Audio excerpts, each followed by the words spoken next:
Alright, tajjeb. All right. Nistennew biex titlu. Qed tistenna biex titlaq u tmur dar. Għalli għand l-intervent l-ewwel ħajmu li il-pacemaker. Aha, biex ġara għalek li. Kontet ġimgħa ilu kontet la futbol u a few minutes qabel l-halftime I collapsed. U qatt ma kellek problemi bil-qalb. Għansi, xar qabel kont dik ma għamilt għax it's a requirement li minja bil-futbol jagħmel il-medical test kull sena u għamiltu xar qabel u għajdin tfejli ta' veri għaddejt minnu. Ma taftu għabel. Kemm għandek żmien? 36. U miżewweġ? Miżewweġ għandi żewġ tfal. Kemm għandhom żmien tfal? Għandi tifla 10 u tifel ta' 7. Ġivi futbol, nimmaġina li ma tistax. At least for now, different li nothing. Ovvijament, żmien l-man 36, ġiviri, ġek ta' disana jew sentej u tabib jgħid ismu jgħan start futbol, it would be way past. Li nkun nisa futbol, I mean, kun ġejt daqxej kbir mbagħad. U l-familja tiegħek nimmaġina li huma nkwitati ħafna, le? Nimmaġina. Imma kemm għandek biex idum hawnhekk?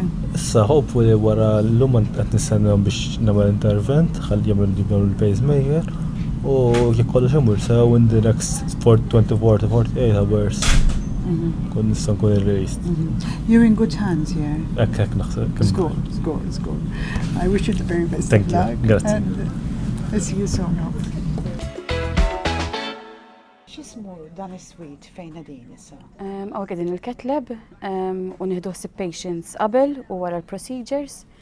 Għandna varjetà enormi ta' proċedura u nikkaterjaw għalihom skont il-proċedura li jkunu għamlu. Allora meta jidħlu qabel l-operazzjoni jiġu hawnhekk. U kemm jidumu hawnhekk qabel ma jidħlu għall-intervent mhix operazzjoni? Jiddependi skont l-intervent għax ikun hawn patients li għandhom bżonn għall-argument nagħmluhom central lines hawnhekk nagħmluhom arterial lines, il-preparamenti ta' kull patient skont il-procedure.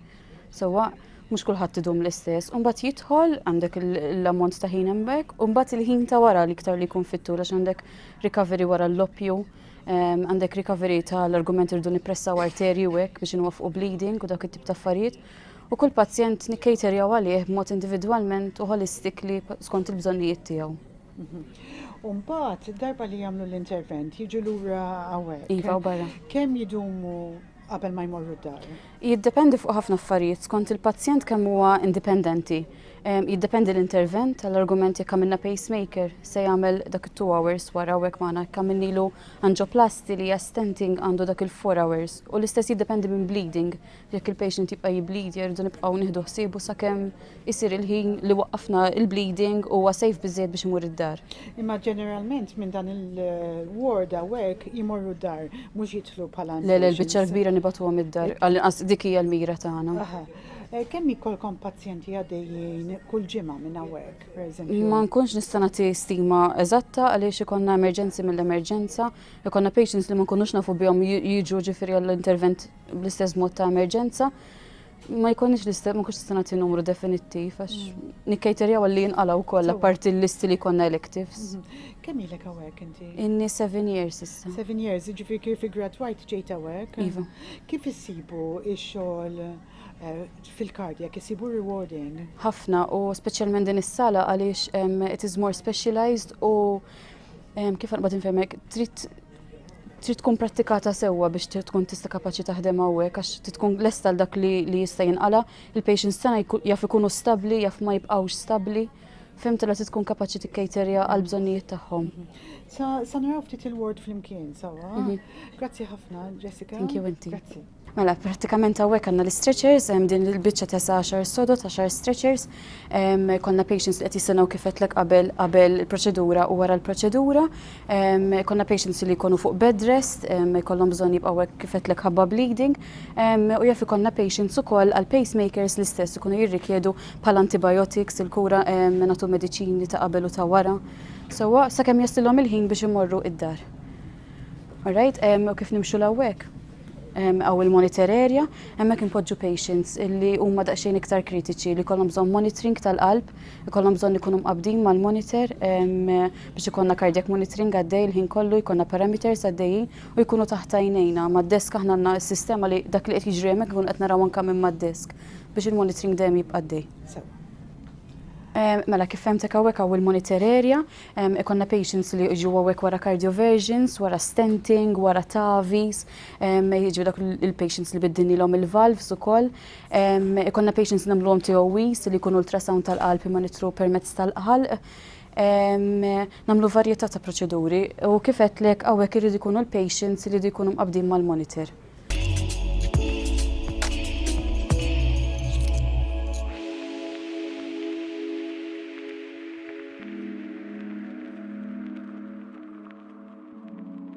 Mela, jiena nixtieq li l-pazjenti ma jaslux għal punt li rajna dan il-pazjent partikolari, kumpless, kien għamlu intervent wieħed wara l-ieħor. Qed insalvawlu ħajtu, imara minn xi qed jgħaddi. Jien nixtieq li l-pazjenti ma jkollhomx għalfejn jgħaddu minn dan kollu. U aħna poplu żgħir, il-massaġġ nistgħu wasluh u nistgħu ngħinu l-xulxin biex inbidlu l-lifestyle tagħna bħala poplu qed nitkellem issa. Mela għandna problemi li għadna niffaċċjaw, li forra nafu li huma problemi qed jagħmlu sar fuq saħħitna u nibdew bit-tipjib. U sfortunatament qed naraw anki żgħażagħ tagħna li żgur li għandhom l-awareness kollu fuq l-importanza li ma jpejpux u qegħdin naraw anki li qegħdin morru għal electronic cigarettes, vaping li qegħdin iwasslu l-messaġġ li mhux perikolużi daqs is-sigaretti, però m'għandniex biżejjed informazzjoni fuqhom, l-informazzjoni li toħroġ mhijiex tajba qed ikun hemm l-imwiet speċjalment fl-United States, ċertu states bħal huwa California ibbenjaw l-electronic cigarettes u l-vaping għax jafu li bissaret tagħhom kollha u sfortunatament qed naraw dieħla ġo pajjiżna. Għandna l-problema tal-kolesterol, ta' xan fid-dem, tal-pressjoni, tat-zokkor u dan huwa kollu relatat mad-dieta tagħna u nuqqas l-eżerċizzju tagħna. Hemm bżonn indaħlu l-mentalità li isma' l-ikel huwa importanti li niklu healthy. Hemm bżonn indaħlu l-mentalità li hemm bżonn we move. Għandna l-apps illum li jorduna kemm qegħdin nagħmlu steps, nużawhom u jekk ma nix nagħmlu biżejjed steps fil-ġurnata, nipprovaw nagħmlu sforz biex nagħmlu dat tip ta' steps. Ħalli kemm jista' jkun innaqsu l-rata tal-attakki tal-qalb, speċjalment fost iż-żgħażagħ tagħna. Malta sejrin tajjeb. Kemm huwa komuni żgħażagħ li jkollhom il-mart tal-qalb aw Malta? Dik hija mistoqsija importanti ħafna. Mela, konna naraw iżjed żgħażagħ bil-mart tal-qalb milli qegħdin naraw illum. Raġuni huwa li hemm iktar awareness. Kemm fejn jidħol l-exercise, kemm fejn jidħol il-lifestyle, però għadna narawha u nixtiequ ma narawiex. Il-life expectancy tal-Maltin żdiedet drammatikament fl-aħħar 10 snin, fejn qabel konna ngħixu sas-70s bħala life expectancy, l-aħħar data li ħarġet mill-EU u rrid fit-2017 li life expectancy tal-Maltin hija 83.9 years, kważi 84 sena. So, dak ifisser xaħat li jitwilet illum għandu ċans tajba li jgħix, jew nistennuh li jgħix, life expectancy nistennuh li jgħix sakemm ikollu 84 sena. U jgħidu wkoll f'dan report li ħarġu li ju li r-raġuni li żdidna daqshekk minn 70 għal 84 huwa propju għax naqsu drammatikament l-imwiet mill-mart tal-qalb feta żgħira. Bekk tellajna life expectancy f'tellajja, sforz l-kura li nagħtu u sforz anki l-awareness li hemm. Però dak ma jserħilniex rasna, għala għax l-imwiet mill-cardiovascular diseases ġo pajjiżna għadhom in-number 1 cause ta' mowt. Iktar nies qed immutu minn cardiovascular diseases li tinkludi attakki tal-qalb, puplesiji, għax dawk inlaqqawhom fl-istess keffa għax il-kawża tagħhom hija l-istess ħaġa, ġuq tal-arterji, jew l-arterji sejn lejn il-qalb, jew kell lejn l-arterji sejn il-moħħ, u dawk għadhom il-kawża numru 1 tal-imwiet. Iktar nies imutu bekk milli jmutu bil-kanser. So għandna ħafna awareness, noqogħdu attenti. Naħseb dik hija punt li forsi ħafna ma jirrealizzawx illum. Għax aħna naraw il-kanser hawnhekk bħala number 1 killer. Iva, għaw ħafna biża fuq il-kanser u nagħmlu sew li nagħmlu check-ups għall-kanser u nagħmlu. Però hemm bżonn nagħmlu iżjed fejn jidħol il-qalb. Għax iktar nies kemm irġiel u kemm nisa qed imutu mill-qalb xi 41% tal-imwiet fin-nisa huwa kkawżat mill-mart tal-qalb. Mela hemm bżonn ikun hemm iżjed awareness anki fost in-nisa qed nifisizza dan li għax ħafna drabi nisa jgħidu jiena mara mela għandi l-hormones jipproteġuni jien mhux ħambati bil-qalb. Dik hija impressjoni żbaljata. U ħafna drabi mbagħad wara l-menopawża il-rata mart tal-qalb tiżdied drammatikament fost in-nisa. So hemm bżonn ikun hemm awareness anki fost in-nisa. L-importanza li ma jpejpux, l-importanza li jiklu healthy, l-importanza li jagħmlu exercise, l-importanza li jagħmlu check-ups. Għax anki hemmhekk, jekk ma nagħmlux check-up ma nkunx nafu jekk għandix sukkar. Ma nkunx nafu jekk għandix kolesterol fid-demm, ma nkunx nafu jekk għandix pressjoni. So l-unika mod li nkunu nafu huwa billi nagħmlu check-ups regolari. U jekk insibuh, nieħdu l-kura li hemm bżonn u nagħmlu d-dieta li hemm bżonn, nagħmlu exercise li hemm bżonn biex nieħdu ssibu. Bħala check-ups, għax hawn minnu jidejja imu jagħmel check-up, speċjalment jekk ikun qed jħossu tajjeb. Min li ma eta tirrikmanda li nisa u irġiel jibdew jimorru check-ups regolari biex jieħdu ħsieb is-saħħa tal-qalb, anke jekk ikunu jħossuhom fit. Mela, mistoqsija tajba ħafna li u jiena ngħidlek hemm bżonn nibdew nieħdu ħsieb is-saħħa tal-qalb mit-tfal tagħna minn jkunu għadhom tfal. Għandna problema kbira fejn jidħol obeżità ġol pajjiżna. Fit-tfal tagħna. Qegħdin fost tal-ewwel fejn jidħol obeżità, ġifieri xuna fit-tfal tagħna. Di tkun problema maġġura għal ġenerazzjonijiet li ġejjin. Għax ħajfaċċjaw problema kbira ta' mart tal-qalb kawżata mill-obeżità. Għax qed nibdew bil-problema mit-tfal tagħna. Mela hemm bżonn nibdew nieħdu ssieb is-saħħa tal-qalb ta' tfal tagħna minn ikunu għadhom tfal billi ntuhom healthy food, nevitawlhom il-fast foods, nevitawlhom is-snacks u ndaħlu l-eżerċizzju, il-mentalità ta' eżerċizzju. Nalmuhom minn ikunu għadhom teenagers fl-importanza li ma jpejpux. L-mum jenki minn hemmhekk li bdew jagħmlu check-ups ta' pressjoni, ta' zokkor, ta' kolesterol minn jkunu għadhom teenagers, għax dan mart jista' joħroġ minn jkunu għadu żgħar. Tajli fejn taf, nafuhom dal-affarijiet. Mill-Korean War, meta kien hemm il-gwerra tal-Korea tal-Amerikani u kienu jkunhom il-commandos tagħhom li kienu għadhom teenagers bl-aqwa ta' b'saħħithom, training, kienu jagħmlu l-autopsa u kienu ġa jsibu il-bidu ta' djuq tal-arterji bix-xaħam, tal-arterji tagħhom bix-xaħam, ġa ta' dik l-età. Mela l-mart tal-qalb jibda ġa minn dik l-età. U hija xi ħaġa naħseb li hija diffiċli biex tirriversja. Hija diffiċli biex tirriversja ma ngħidix. Għax hekk aħna nafu li pereżempju nagħmlu angiogram u nsibu li hemm djuq tal-arterji, illum għandna l-mediċini biex nirriversjawha, il-lifestyle tgħin biex tirriversja, mela qed nuża l-kelma reverse, mhux qed nuża l-kelma nistabilizzaw.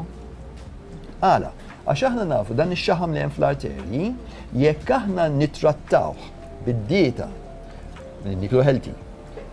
Meta niklu healthy tfisser, nafsu iktar fuq vegetables, indaħluha regolarment fl-ikel tagħna, nafsu iktar fuq il-ħut, nafsu iktar fuq chicken u nevitaw dak l-affarijiet li fihom il-kolesterol, bħal huwa laħam aħmar, dairy products, bħal huwa l-ġobon, ħelu u pastries, affarijiet li ħaxnu bħal hops u għaġin, u nafsu iktar fuq vegetables, fish and chicken, u small amounts.